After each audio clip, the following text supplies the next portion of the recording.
poor waitress paid for a homeless man's cafe. The next day he returned in a suit saying, "I own this place." Morning broke gently over Portland, Oregon with a light dusting of snow. The sky was pale, the air sharp and dry. A cold wind pushed snowflakes across the windows of a small cafe nestled between two brick buildings. Above the door, a wooden sign read, "Maple and Steam," creaking softly in the breeze. Inside, the contrast was stark warmth, radiated from an electric fireplace tucked in the corner. The mellow hum of jazz piano floated from the speakers, and the scent of coffee and pastries filled the air, wrapping around patrons like a familiar blanket. The place wasn't polished, but it was real cozy and familiar. Eliana moved behind the counter with practiced grace. At 25, she had worked the morning shift for over 2 years. Her blonde curls were pulled up high with a worn blue ribbon, and a soft cream sweater peeked out from beneath her apron.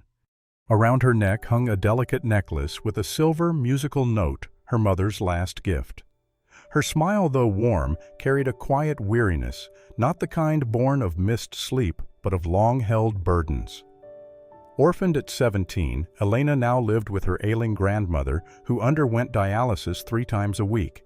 She had once studied piano and music theory, but left school when the medical bills grew too steep. Since then, her life had been about survival bills, shifts, and caretaking. Still, she carried it well, displaying a quiet strength. Eliana continued her duties, wiping tables, filling mugs, and offering soft smiles. One regular gave her a nod, which she returned without missing a beat. Then the front door slammed open and a gust of wind rushed in, scattering napkins and stealing the warmth from the room. Everyone turned to look. A man stood in the doorway. His coat was threadbare, his sleeves fraying, and his boots were soaked and cracked. Snow clung to his beard and cap, and his red, chapped hands trembled as he pressed them together for warmth. He didn't speak. He just stood there, taking in the space as if he had forgotten what warmth felt like. Before the man could step further, Jace, 20 years old and always on edge, rushed over from the counter. "Sir," he said sharply, loud enough to turn heads, "this isn't a shelter. You can't just come in here to warm up." The cafe fell into an uncomfortable silence. No one looked directly at the man. A few customers glanced down at their laptops. The air hung heavy with expectation. Eliana looked up from the espresso machine. Quietly, she walked over and placed a steady hand on Jace's shoulder. "We have empty tables," she said, her voice calm but clear. "He's just cold." Jace hesitated, clearly frustrated, but backed off with a shake of his head. Eliana then turned to the man. "There's a table by the heater," she offered. "It's warmer over there."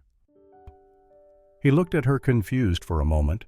After a beat, he gave a small nod and slowly made his way to the far corner of the cafe. Eliana went back to the counter, poured a fresh cup of coffee, and selected a warm blueberry muffin from the display case. She placed them on a tray and carried them to the man's table. He blinked at the offering. "I didn't order anything," he said, his voice dry and low. I don't have money." "It's on me," Eliana replied gently. "Just drink it while it's hot." He stared at the cup as if it might vanish, then carefully wrapped both hands around it. His eyes closed for just a second as the warmth soaked into his skin. He looked up at her, emotion flickering across his face. "Thank you," he whispered. Eliana smiled, then returned to her duties, saying nothing more. The man didn't know her name, and she didn't know his. But his name was Caleb. And though Eliana couldn't have known it then, her small gesture would profoundly change both of their lives. He remained there, shoulders hunched, clutching the mug as if it were the only warm thing left in the world. Across the room, an elderly woman noticed the interaction. She watched Eliana walk past and gave her a quiet, knowing smile. Eliana smiled back before moving on without pausing or thinking twice. To her, it was just a cup of coffee, just one act of decency. Yet the silver note resting at her collarbone shimmered faintly in the cafe's soft light, as if it too could sense that something new had just begun. Late morning drifted into early afternoon, and the hum of maple and steam softened. The breakfast rush was over, leaving behind a few scattered patrons, a couple by the window, 2 students buried in textbooks, and the man in the corner. He had barely moved since Eliana served him. His coat still held damp patches, but his hands had regained some color. The half-empty coffee cup sat between his palms. He hadn't asked for more, nor had he said another word. Eliana watched him in passing between refills and wiping down tables, not with pity, but with a quiet understanding, the kind that comes from knowing how quickly life can fall apart. Her phone buzzed in her apron, and she stepped into the back to answer. "Miss Eliana," a nurse's voice said, "your grandmother just finished her dialysis. She's doing okay, just a bit weaker than usual today." Eliana closed her eyes briefly. "Thank you," she replied. "I'll come by after my shift." She ended the call and pulled her scarf closer. It was old woolen with a faded lavender scent, her mother's. It used to bring comfort, but now it felt like armor. Back on the floor, Eliana moved toward the table near the heater. The man was still seated, still silent, his eyes fixed on the curling steam from his cup. There was a calm about him now, something reclaimed. She reached for a plate nearby, but his voice stopped her. It was rough, unused. "You're the first person," he said slowly, "who looked at me like a person, not a problem." She turned, startled by the unexpected softness beneath his words. "I just think," she replied, "everyone deserves a morning that's not miserable." He nodded faintly. "I used to run a place like this," he confessed. "Not quite the same, but close." Eliana blinked, intrigued, but the bell at the counter dinged, signaling someone waited for their cappuccino. "Excuse me," she said, and walked away. She didn't see how his gaze lingered on her, as if he were trying to remember something he'd once known. Moments later, a voice cut across the low jazz. "Is this what this place has turned into?" A man in a suit stood near the window, one hand still on his laptop. His voice was sharp, performative. "I bring clients here," he said, gesturing toward the corner. "And now you're letting homeless men loiter." Eliana walked over calmly, towel in hand. "He ordered coffee," she said evenly. "He's sitting quietly, bothering no one." The man scoffed. "This is why places like this lose customers. You let them in and the rest of us leave." Eliana didn't blink. "We're not losing anyone," she said. "You're free to stay or go." He bristled, grabbed his briefcase, and stormed out. The silence that followed was brief. The students glanced over, the couple exchanged a look. Then the jazz resumed. The man in the corner watched Eliana as she passed. He didn't thank her. He didn't need to. Later he stood to leave, still stiff but a bit steadier. Eliana was busy at the counter, so he didn't interrupt. Instead, he folded a napkin with care and placed it next to his cup. When Jace cleared the table, he picked it up first. "Weird," Jace muttered. "It's like art." He handed it to Eliana. Drawn on the napkin was a steaming cup of coffee, and from the steam rose a single musical note. Beneath it, in neat, deliberate handwriting, were the words, "Not everyone who plays music has an instrument but you. You are music." Eliana stared at it for a long moment. She folded the napkin gently and slipped it into her apron pocket. She still did not know his name, but something inside her, a quiet part that had been silent for years, had just begun to hum. It was Tuesday morning, and the snow had finally stopped falling. Outside, the city glistened under a pale winter sun, the sidewalks shining where salt had melted the ice, and the storefronts gleamed beneath a soft blue sky.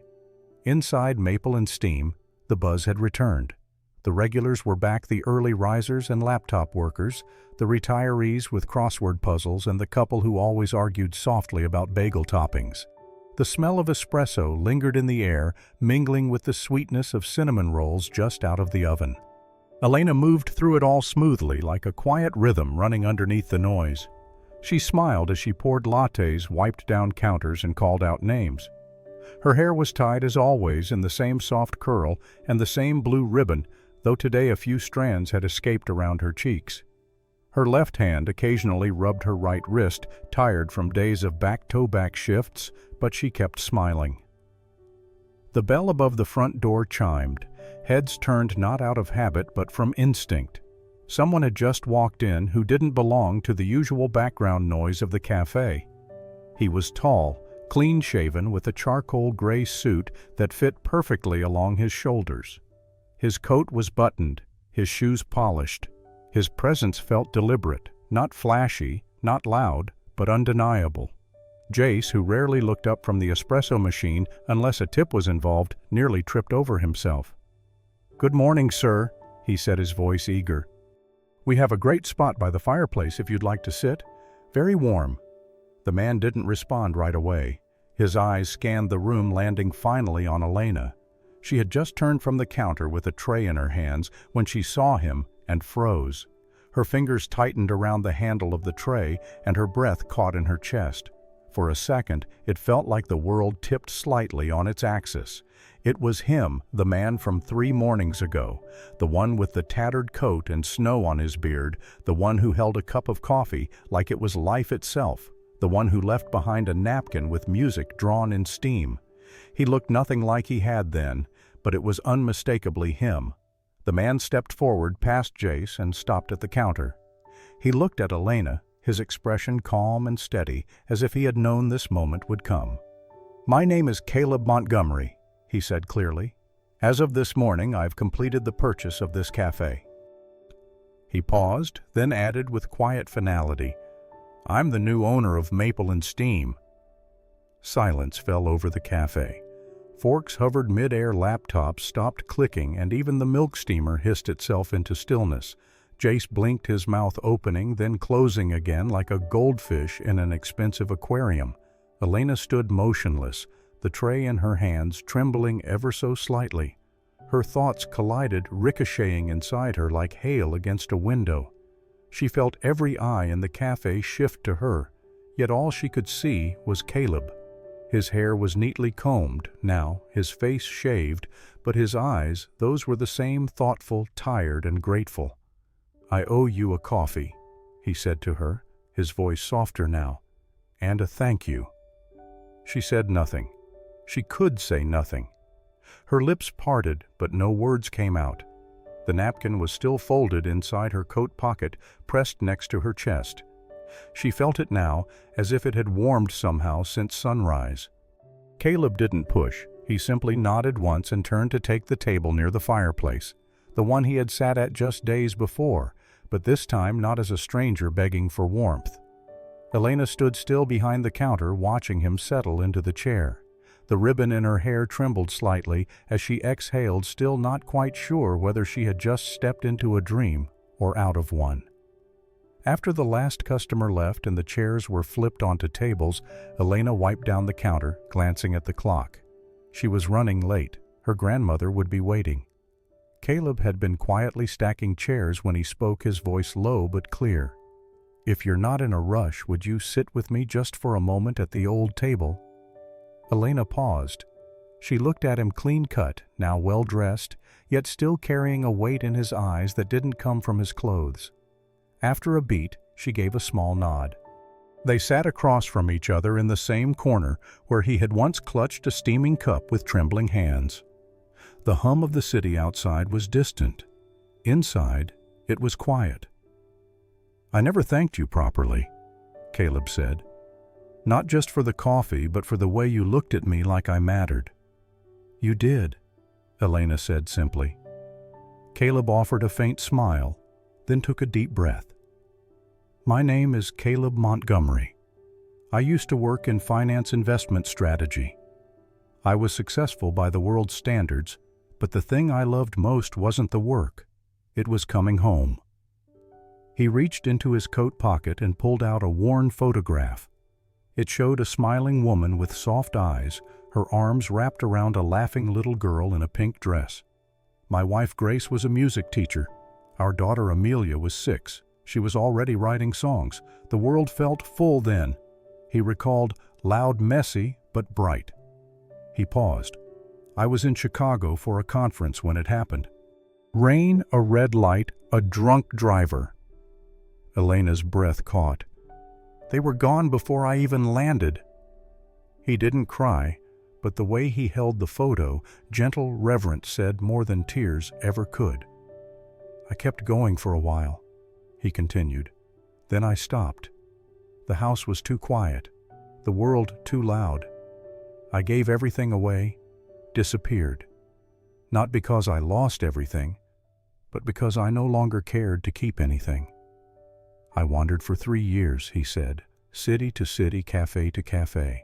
I wasn't looking for help. I was, looking for a sign that I hadn't disappeared entirely. He looked at her, his eyes steady now. Until you. Eliana couldn't speak. Her fingers curled slightly around the edge of the table. Then Caleb reached into his wallet and unfolded a small creased sheet of paper. It was a child's drawing, faded but vivid, a woman with blonde hair wearing a necklace shaped like a music note, handing a cup of coffee to a bearded man in a knit hat. She drew this a few weeks before the accident, he said softly. I never understood why. We didn't know anyone who looked like that. I thought it was just imagination. He looked at Eliana again. But then I saw you that day, and I felt like I'd stepped into her drawing. Eliana raised a hand to her mouth, her eyes glistening. She looked down at the necklace resting against her collarbone, the same musical note. There were no words, just a thudding in her chest. Not fear, not sadness, something older, something sacred. Caleb stood folding the paper carefully. I didn't buy this cafe to prove anything, he said, not to the world and not to myself. I bought it because this is the only place in years where I felt human again, where someone saw me and didn't turn away. He hesitated. I wanted to be that kind of place for others too. Eliana sat still, hands in her lap, her heart a quiet ache. Outside, the wind picked up. Inside, the room felt full, not of noise, but of something heavier, truer. She didn't yet know what would come next, but for the first time in a long while, she wasn't afraid to find out. The cafe was quiet again the next morning, but this time not because of a snowstorm or sleepy customers. The front windows were covered with brown paper, and a ladder leaned against the wall where the old maple and steam sign was about to be taken down. Inside, sawdust floated through the sunbeams, and the scent of fresh paint mingled faintly with the ghost of espresso. Eliana stepped in hesitantly. She had received Caleb's message the night before, a simple invitation asking, "Would you stop by the cafe tomorrow? I have something I'd like to share with you." He was already there, dressed more casually than before, in jeans, rolled-up sleeves, and a flannel shirt. A tape measure hung from his pocket, and his jacket was tossed over a chair. It was the first time she had seen him without the sharpness of a suit, and something about it made him seem younger, less like a man who had survived unimaginable grief, more like someone trying to build again. He smiled when he saw her. "Thanks for coming." Eliana nodded, her hands in the pockets of her coat, gripping the lining. "I've been thinking a lot about this place." Caleb began gesturing around the room, and about what it could be. He walked slowly as he spoke, as if painting his vision in the air with words. "This cafe, it saved me. Or maybe you did. But either way, I want it to be more than just a business." He turned to her. "I want it to be a community cafe, a space for people who've been lost, overlooked, or written off, a place to land while they get back on their feet. Training, fair pay, dignity, no questions asked." He took a breath. "And I want you to manage it." Eliana blinked. The words hung in the air like steam over a cup, both inviting and overwhelming. She started, then stopped, her heart beating too fast. "I'm not qualified," she said at last, shaking her head. "I don't have a degree. I've never run anything. I don't know how payroll works. I don't even have health insurance." Her voice trailed off, filled with doubt. Caleb didn't flinch. His voice remained steady. "Eliana, I didn't choose you because of a resume. I chose you because you saw someone when no one else did." He paused. "You didn't flinch either. You looked at me that first morning like I mattered, not as a project, not as a burden, just as a person." Eliana pressed her lips together, then ran her hand down the front of her apron as if trying to wipe something away. Nerves doused the heat rising in her chest. "I can't be what you think I am," she whispered, her voice barely audible. Caleb smiled gently. "You already are." But she didn't answer. She couldn't. Her feet were already moving toward the door. "I should get going," she mumbled. "My grandmother's dialysis ran long today. I left her soup on the stove."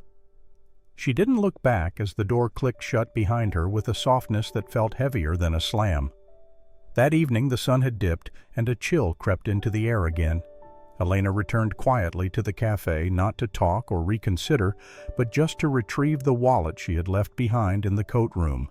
The lights inside were dim and the smell of fresh varnish still lingered. As she stepped in, her eyes fell on the table near the fireplace, the same one from before where so much had changed and started.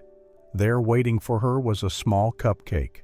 On top, resting delicately in the frosting, was a tiny chocolate shaped like a musical note. Beside it sat a folded piece of paper handwritten in strong, careful strokes inscribed, "For the one who kept music alive in her heart, even when life tried to silence it." Eliana stared at it unmoving. Then she smiled just a little, the kind of smile that sneaks up behind grief and taps it gently on the shoulder.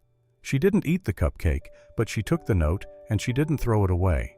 It was late afternoon when the envelope arrived, thick cream-colored with her name written in dark blue ink. Careful and unmistakably personal. Eliana stood by the small kitchen window, still in her worn cafe apron, the smell of lentil soup on the stove behind her. Her fingers trembled slightly as she opened the flap. Inside was a folded sheet of music. At the top, in neat block letters, read the title, "The Kind Cup Sonata." Beneath it was a single-page handwritten note, "I do not know if you still play, but if your hands remember, this is for them, for the hands that placed a cup in front of me and reminded me I still had one. Caleb."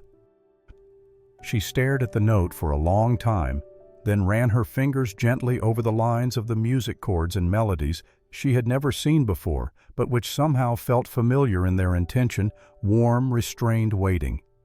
Her coat was already on her shoulders before she noticed she was moving. The cafe was still under renovation when she arrived.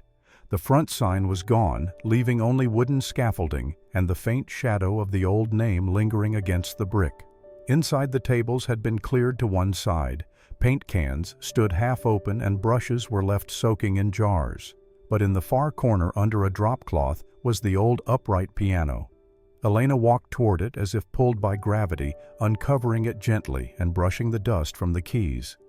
The bench creaked familiarly beneath her weight. She unfolded the sonata and laid it in place, then sat there staring at the sheet until her breathing slowed and her fingers settled. The first note was hesitant soft, then another, then a full chord low and minor. It was not a grand piece, not full of flourishes or showy passages, but it moved like breath, rising, falling, trembling just enough to feel real. As she played, something began to shift inside her, not breaking or shattering, but unfolding. She hadn't touched a piano in over 6 years, and yet her fingers remembered the warmth of a G major chord, the sweetness of a sustained E.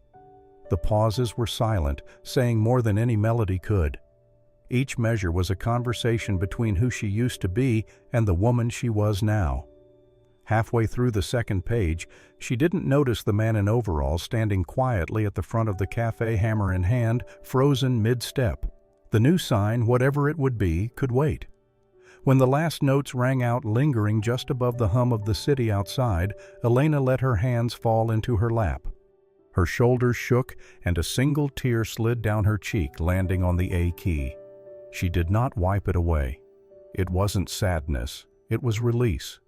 The kind of release that only music could offer, the kind that didn't ask for explanation or permission. Eliana looked down at her hands, the same hands that had poured a cup of coffee for a stranger, the same hands that had carried groceries up 3 flights of stairs for her grandmother, the same hands that had held silence for far too long. Now they played again. As the light dimmed across the room, painting golden lines across the piano's chipped lacquer, she whispered, not to anyone in particular, "I still remember." And somewhere she thought, maybe that was enough to begin. A month later, the Kind Cup had become something of a legend in Portland. Nestled on a quiet street, it was no longer just a cafe. It was a refuge where kindness was on the menu and people left lighter than when they came in. Sunday afternoons were known as Open Music Sunday, where anyone could perform, students, retired teachers, or the shy kid who used to just sip cocoa and hum. The dream wall was now packed edge-to-edge dreams, overlapping like ivy, and many were addressed to Eliana. Her grandmother still went to dialysis 3 times a week, but her strength had returned. She often visited the cafe, claiming the seat near the fireplace, and affectionately calling Caleb that restless man who's always adjusting furniture. Her approval had arrived quietly, like most of life's truest things. One golden afternoon in early fall, the cafe stirred with quiet excitement. A handwritten sign near the register read, "Kindness has a soundtrack, a night of music and memory." Eliana, dressed in a soft blue dress that matched her ribbon, was hosting and performing. When she sat at the piano, the cafe hushed. Even the milk steamer fell silent. She played the Kind Cup Sonata, the piece Caleb had once given her. Now it had grown gentler, fuller, with crescendos that rose like the morning sun. Amber light spilled through the windows, and Caleb stood at the back, watching, hands clasped, unmoving. As the last note faded, the room erupted in applause and a few people wiped their eyes. Eliana stood and bowed slightly before stepping off the platform. Caleb met her halfway. He didn't speak at first. He just handed her a small wooden box. A carved music note adorned the lid. Inside was a delicate silver ring with a pale blue stone the same color as her ribbon. Caleb didn't kneel. "I didn't come here to run anymore," he said softly, his voice calm but certain. "I came to stay, if you'll have me." Eliana stared at him, her heart fluttering, her voice shaking slightly. "I think I've been waiting for someone brave enough to walk into my life with a cup of coffee." She nodded, and Caleb slid the ring onto her finger. No one clapped. There was no spotlight, just warmth and quiet understanding. 2 people choosing each other gently. Later that week, life at the cafe settled back into its rhythm. Espresso steamed, the bell above the door chimed, and the dream wall grew. Behind the counter, Eliana and Caleb worked side by side. He didn't say much, but always looked for her first. She laughed more easily now and still tied her hair back with the same ribbon. Above the fireplace hung a framed sketch, a blonde girl handing a steaming cup to a man in a worn coat. Below it, stitched in soft thread, were the words, "Love begins with a cup of coffee and a gaze without judgment."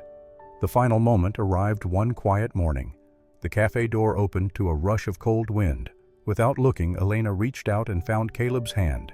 He gave hers a gentle squeeze. The screen faded to black and a final message appeared. Kindness does not only save others, it saves us too. If this story stirred something in you, a memory, a hope, or just a quiet reminder that kindness matters, then you're in the right place. At Soul Stirring Stories, we believe love often begins in small, unexpected moments. If you want more tales that lift your spirit and warm your heart, hit that subscribe and tap the like button to support the journey. Your support helps us keep telling the stories that whisper truth and beauty into the noise. Until next time, stay kind, stay human. We'll see you in the next story.